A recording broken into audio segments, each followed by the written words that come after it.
promise not to take long, because we also have to say the creed today, as it's a feast day. But I want you to have your lunch, so I'll try to be clear about what I want to say.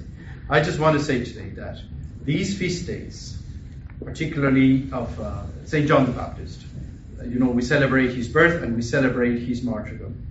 2 feasts for the saint.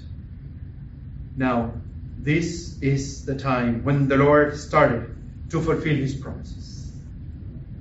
And we should rejoice, because we are still living in the time of the fulfillment of the promises. With the birth of John the Baptist, in a way, the silence of God stopped.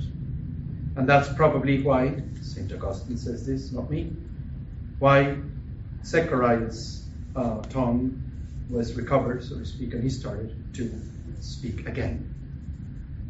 So it was a symbol of the silence of God for so many years before the coming of the Messiah.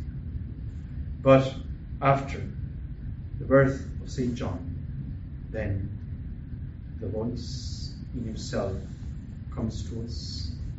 And of course, the Word, our Lord Jesus Christ, is fully manifested to us.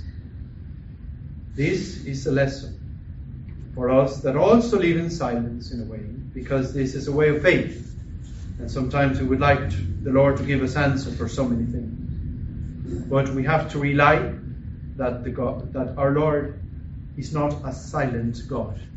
He's a God of fullness. He's a God of joy. And his Son is the Word. So the Word speaks to us. So let us trust that even in our personal life, as we are living in the time of the promises, the fulfilled promises, the time of the church, the Lord will speak to us, my dear brothers and sisters.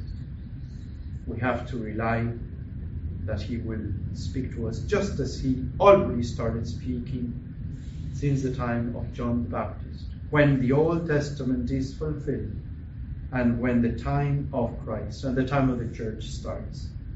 So let us ask the Lord to give us the patience that all our patriarchs had for so many centuries, waiting for the coming of our Lord, and to ask the Lord what he wants from us, to ask the Lord to speak to us, and to also be attentive to our Holy Mother Church, to see what the Lord has to say through her.